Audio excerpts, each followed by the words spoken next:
Welcome to In the City, Bloomberg's podcast connecting you to the conversations and the stories shaping the world of finance. I'm Francine Lacqua. And I'm David Merritt. And this week, a conversation with Paul Polman. Yeah, Paul was Chief Executive Officer, of course, of Unilever for 10 years, from 2009 to 2019. And before that, he worked for Procter & Gamble and Nestle. And he's the author of Net Positive, How Courageous Companies Thrive by Giving More Than They Take. And I have to say, throughout his years in charge of companies, he's always cared about sustainability. So, Paul, we've been trying to get you on the podcast for a while, and this might be the perfect time with COP28 in Dubai kicking off. Do you have high expectations or any expectations about what can be achieved at COP? Yeah, there will certainly be things that can be achieved, but I think we have to manage our expectations. In fact, I've been at about 15 COPs or more, and anytime we have this COP, I issue a little bit of a warning before that we do have to manage our expectations, because we think that this will be this magic wand that all of a sudden solves our climate change problems, our financing problems. That's not going to happen, especially at this COP, which is a very difficult COP in a country that is still heavily dependent on fossil fuel itself. And many people are rightfully so worried about that. But having said that, we made good progress in Paris when we bent the curve from 4.5 degrees to below 4 degrees.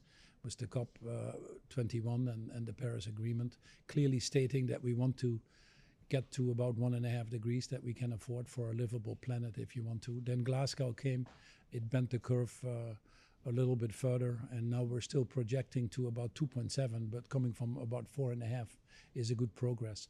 So what we now need to do is, this is the first time since Paris that what you have is what we call a global stock take, which is where all of the countries since Glasgow until now put in their submissions of if they've made progress towards these targets or not. And the reality is we're still far off track.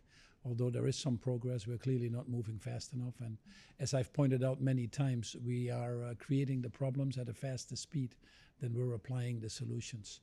So where can we expect progress at the COP? The first thing is getting into a greener world will require investment. So that's $3 to $4 trillion that will be needed to stay around the 1.5 degrees. By all means possible still, if we decide to do so. So there will be a lot of talk about financing. Can we come up with a fund of loss and damage for especially the emerging markets? Can we finally agree on the Green Fund, which is this 100 billion that was agreed already 15 years ago, but still not pulled together?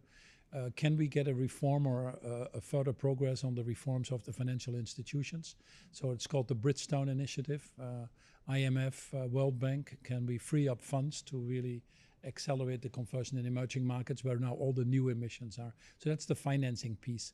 And then there are two other pieces. One obviously is the greening of society, which basically means that we need to triple the investments in green energy. And solar and wind are well on track to do that, but we need to get triple by 2030, and we need to double the energy efficiency. And there will be a lot of focus on how many countries will commit. And then the last thing, not surprisingly, is people are discovering that nature-based solutions are an important part, changing our food and land use systems. And this is for the first time that we will have major attention in the COP, where we are asking each of the individual countries to come in with specific plans on how they will change their food and land use systems. 30% of the problem is now in our food system: deforestation, methane, degraded land. And we also see 30% of the solutions there. So that's a very exciting part. So that's a really long list, Paul, right? And you just said it's going to be a difficult COP. So that long list of goals, is it in any way achievable in Dubai? I think the most important thing that we need to get out is that the 1.5 degrees is still alive. That we're not. Do you think it's still alive? I think the International Energy Agency, the UNFCCC, which is responsible for the climate negotiations, have issued various reports. Our own studies would point that by all means it's still possible.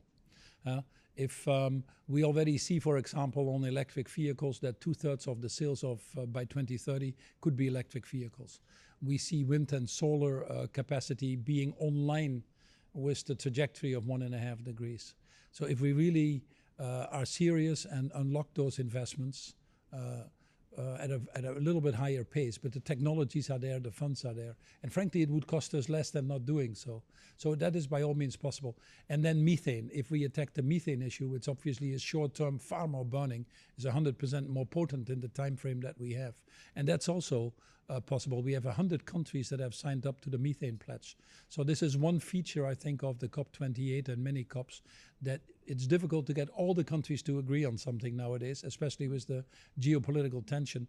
But you can get these side agreements that are quite significant in moving things forward. So, Paul, when you read a lot of the press, they say this is really also the last chance to cut emissions significantly for this decade, right? Does the fact that the US and China, the world's two biggest polluters, started talking to each other, does that make a big difference in terms of environmental pledges? You cannot get there without the US and China cooperating. There's no question about it. 80% of the emissions are in the G20 countries, and the biggest ones are China and the US. So the fact that a week ago we had the meeting in California between them that lasted 4 hours, where there were clear agreements to move forward. We had yesterday a meeting with Ngozi at the WTO and talked about that again, is encouraging. Is that the only solution? No. China actually is moving very fast in many areas. In the US, the IRA, the Inflation Reduction Act, has really changed the environment there. But, you know, we have to be very mindful. But you do have these two on board is absolutely key. But in terms of timeline, again, do we need to take decisions this week at this COP to make sure that emissions are cut for this decade? Well, anything we can do faster is appreciated. And but I don't think you can expect more between now and next week coming out of the COP than is already in the public domain. I'd be very surprised if there would be things being pulled out of the rabbit's head, if you want to. It's not going to happen. But so we are currently projecting now a flat to a slight decline, people would argue, in the emissions this decade. But we need a 35% decline. So we're far off. There's no question about it. I'm interested by you saying nothing will really shift. I mean, everyone still feels the need to convene this time in Dubai. You've been to many, many of these conferences. What's it like on the ground, you know, and what will you be doing? Will you be personally lobbying representatives from these countries, from these companies, to try to change people's minds, to try to reach some agreement, and maybe get some rabbits out of hats that the world isn't quite expecting? Yeah, so these meetings are difficult, and the mechanism that has been put in place is difficult, but we haven't found a better one. But having agreements nowadays unanimously between all the countries in the world, when you have this enormous geopolitical tension, is just not going to happen. We see countries like Saudi or Russia outright boycotting these processes and trying to slow you down. And we might see other countries, like especially the 70 island states, which are drowning literally, being far more aggressive. So this has always been a process of finding compromise. But this is just one meeting that people work to. Most of the activity happens during the year. But it's important, like on anything, to have a deadline so that some of these agreements, and that's why I'm saying most of it is already in the public domain, that these agreements are being worked and come together. What you will see in the COP and coming to the areas that I'm focused on, you will see in the COP quite a big representation of the private sector. Obviously, you'll have the fossil fuel sector there, and we'll take that. Hopefully, they'll get an agreement on. I mean, they have to be part of the solution, don't they? Well, they now have to show their cards. And I think they will be saying, ultimately, they will be saying, if we're sitting here in 2 weeks' time, that we will be net zero in the fossil industry, but they will only be talking scope 1 and 2, which is what is under their own control, whilst we all know that all their emissions are in scope 3. But where we will see progress is in companies showing governments that they have set higher ambitions than the governments themselves. We have 50% of the major companies in the world now have set net zero commitments, but they're also, which is not bad actually. It's about 37 trillion in value. But they also have said very clearly, we're at a point now that we cannot get there unless the governments start moving in different directions. We still have $7 trillion of perverse policies and government subsidies that push us in the wrong direction. So we do need governments ultimately. But Paul, how do governments change? And this is something that Dave and I speak about quite often, is that you need to, I guess, galvanize. Yes. And I don't know whether it's galvanizing, you have to talk about the climate change horrors, and so galvanize public opinion, or you galvanize, by protesting. Something I think probably needs to happen to put climate change talks back at the forefront. given all the other crises. Absolutely, and you see now Jeremy Hunt put the report to the Bank of England, for example, on what are his 4 risks, and all of a sudden climate change has disappeared when it was last year on the list as one of the 4 biggest priorities. So we do have some countries, and we have to watch what happens in the US with the next election. But that's the thing. I mean, it's the backsliding, right, that we're seeing. We have these risks, but on the government side. But then you cannot stop. You see, where we are, you cannot get discouraged, because then the alternative is just not there. The cost that we are now incurring, the human suffering that we are incurring. So whilst we at times might be discouraged by some short-term political action, we actually need to go in overdrive. And what you now see is civil society is speaking out louder. Employees in companies are willing to walk away from companies not making commitments that are commitments that they are not living up to. You see companies themselves getting together at a increased pace to form these alliances to put pressure on governments. Does climate change have a PR problem? If you speak about air quality control, then maybe it galvanizes people more than climate change, because it also feels very far away when you have 2 wars, when you have inflation, cost of living crisis. Yeah, I couldn't agree with you more that the way the narrative has been constructed clearly hasn't gotten through to the extent that we need. So we do need to look at a different narrative. What I like is, and I am especially focused on the food system transformation. We've pulled a lot of big companies in the food system together.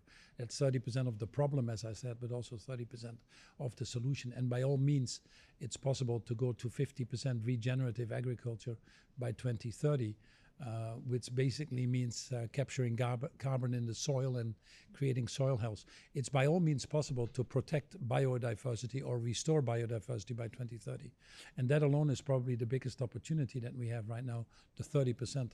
So governments are frankly not well equipped, not well organized, not well aware of these possibilities, and incur quite often significantly different costs somewhere else. Take the UK, for example, a broken food and land use system. It's the lowest on biodiversity of all OECD countries. A broken food and land use system, which results in people not eating the healthy food they could be eating and actually paying more for food than they should be paying, ultimately results in 55 to 70 billion extra costs for the NHS. So increasingly we're able to explain those things to governments and help them put in holistic strategies. But are they listening? I mean, the UK. Let's talk about the UK government. We've just had the autumn statement from the Chancellor. Are you in any way optimistic that this current government, and we're going into a big election year here, obviously, politically, they're going to make this a priority? Well, clearly they've decided not to, although they put different voices behind it and try to position it differently. But what we've clearly seen is, 1 year ago, it's let's get to the electric vehicles by 2030. Because it stimulates innovation and it makes economic sense, and that's indeed true. Now all of a sudden it's no, we don't want to do it. But why? Because it's not popular with voters. It's not popular for the voters. I mean, they're desperately trying to see if they can get reelected in next year, early next year. Let's not mince words around that. So that's why you see the budget cuts now, which are disguised increases actually for consumers. The Bank of England again and the budget office clearly stating that it's not making a big difference. But these are all attempts, and that you see in every country, where you have short-term attempts to woo over the electorate to either limit the damages or get elected again. And we have to speak out when these things happen to make clear that there was never a meat tax plan in the UK. There was never a plan to pull out the gas boilers in people's homes and have them incur extra expenses. There was never a plan to force them into not flying and all these things. But these governments are now become so populist in some extent that I think they're increasingly losing the electorate. This is not a good move for the government. It is unwise, it is ignorant, it is actually more expensive. And if you see in the UK, the majority of people, like in the US, by the way, the majority of people expect governments and business increasingly to attack these issues. But not the majority of people still. If you have to change your stance on climate change or greening the economy to get voters, then there's a problem of communication. It is very easy to take a populist view and say, we want to protect you from becoming a nanny state to tell you what to do. We want to... Or it's rising prices. We want to avoid you paying more because it is a higher cost And increasingly, study after study points out, because also of the advances in technology, because of the cost that you would incur if you don't move, that it's actually economically more attractive. But you have to explain that to your electorate, and there are very few politicians that clearly are first to do that properly. But that's the reality. I'm not denying that. But it means that we have to organize ourselves better around that. When Sunak came with his proposals the other day, I think it was not well received. It was not well received by the left, the right. It was not well received by the majority of business people. And that message hopefully resonates with the voters as well when it comes to making a choice. I mean, the world does feel very different from the COP that was held in Britain, right, in Glasgow. Since then, we've had the rampant inflation. We've got 2 wars raging now in the European time zone. And so with that has come this, I suppose you could call it a backlash, right, against ESG, because it's gone down the priority list of companies, of people, of households, and people are worried about the cost of things and adding to their bills. Do you think that sort of backward step in terms of a backlash, if you want to call it like that, against ESG, is that just a blip in terms of the progress of greening the economy, heading to net zero, or is it something more fundamental? Well, I think we need to separate 2 things that you put in one sentence. There is obviously other short-term priorities that have come to the foreground, tragic as they may be, but I wouldn't immediately, because that is being prioritized, that there is a backlash against ESG. In fact, the world is moving quite fast. It's just not moving fast enough. But what we see this year, for example, is a doubling of the capacity of green energy. We're spending $1.8 trillion to $2 trillion this year on green energy. That's twice as much as what we're spending on fossil fuel. So it is moving, and it is actually moving quite fast. But we continue, the things like the wars themselves don't help either. They're carbon emitting. The fact that we're getting close to negative tipping points, the forest fires in Canada alone had emissions that were, quite a significant part of annual emissions. We're getting into a deeper understanding of climate science, where the world's capacity to absorb our shortcomings, if you want to, is far less now than what we thought. So that sense of urgency has come up, and at the same time, you have distractions. Many people are moving, actually many countries are moving, but we're just not moving at the speed. And I always say, going back to the old vehicles, if you want to, it's easier if you're in second gear to move to third or fourth gear than if you would be in reverse. We're not in reverse, but we just need to accelerate. But people don't like talking about it. So I remember doing an interview with Larry Fink in Davos at the Euro Head Lunch, and he was quite emotional for the first time. He said some of the attacks he got in the US were very personal. Yeah. And he also said recently that actually he's stopping to use the word ESG because it's become too politicized. Yeah. Is that the right thing to do, to continue maybe with an ESG agenda without talking about it? No, I don't think it is. I think the woke attacks that you see in the US are real. We should not underestimate that. But they're not making ground. There's very few legislation that has been passed. There are very few proposals in the proxy seasons in companies that have been accepted.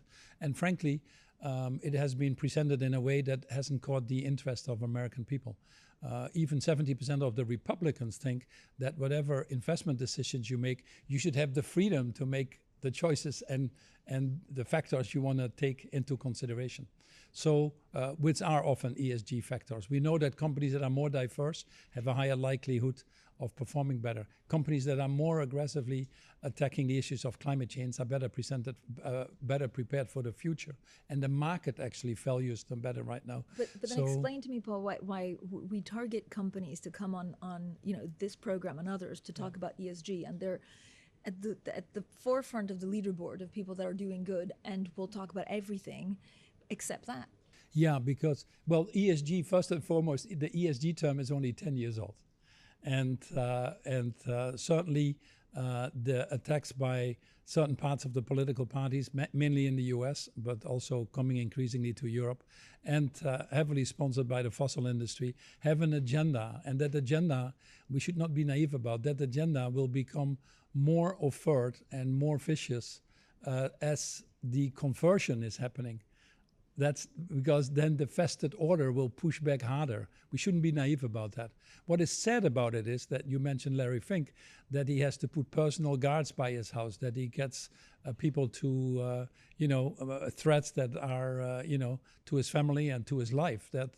And that's all sponsored by think tanks that are on the extreme right, by some politicians like our FIFAC guy from Cincinnati who wants to be elected, and the money traces back to the fossil industry. But what we are saying is, fine, that is the reality of it, but it is so economically more attractive to move forward. That's why you see states like Wyoming or Texas, which are red states, actually moving very fast. Those are leading states in solar and in wind, for example. The investments are going. The $389 billion that has been made available with the Inflation Reduction Act in the US is matched by the private sector up to about $1 trillion right now. It's a fundamental shift. Is it enough? No. The US definitely is in a catch-up mode. Did they have to make some compromises given the political situation and also leave some subsidies on the plate for the fossil sector? Yes, but you see a fundamental shift happening there. And that shift is not, you cannot stop. Where we are losing out is, Francine, you're totally right there, is because business is silent, or many of them have decided to become silent, we don't see the partnerships, the new partnerships emerging. We don't see the ambitions going up versus where they are, but moving we do. So it's in that gap of ambition. But FIFAC had to re-look at his own fund, his own investment fund, because people didn't want to give him money on a fund that doesn't take ESG into account. It's just incredible if you want to invest in Florida and you don't look at climate change or where it's most likely going to be hit, or you don't look at exposure in your value chain for human rights. These are things we've always done. We call them now ESG. And of course, there are shortcomings. ESG has grown so fast that we don't have all the standards yet, but they're coming in. The Sustainable Standard Board, the European legislation, the SEC in the US. Of course, there are companies that make noise that they do things and not deliver on that. But these are increasingly being called out. So the shortcomings of ESG, if you want to, need to be attacked. We shouldn't be too simple about that. But I would not say that the woke capitalist attacks are having the effect that the vested order was thinking. So this is not an issue of woke capitalism, to be honest. This is an issue of broke capitalism, and that's where we need to focus. I remember the word. I mean, the word woke used to be a positive thing, right? Absolutely. And it's been Came co-opted. from the black community. Right, exactly. And the similar thing is, I think, happening to the phrase ESG, right? Is being tried to be loaded with negative connotations in order to degrade the... So what should we call it? Well, Doing good. What do you call it? So I call it ESG because I have no problem with that. And then you explain what it is. It's like the word capitalism. There's nothing good or bad about capitalism. There's good capitalism, there's bad capitalism, and you need to work for, so if we step into this distraction, which takes away from the real issue, we miss the point. But it's best captured in the Sustainable Development Goals, where we say we just need to create a society where we don't leave anybody behind, where we create a more sustainable, equitable future that works now and for generations to come. And that's why we need to strive to. The name we give it doesn't matter. Some people call it moral capitalism, conscious capitalism, inclusive capitalism. I have all the terms there. We call it net positive. That's why we brought this book out, because for us it's very important as a mindset that business is there to improve or help improve the state of the world, not make it worse. And the private sector is going to be the driving force of this transition, if we like it or not, and that's what we're focused on.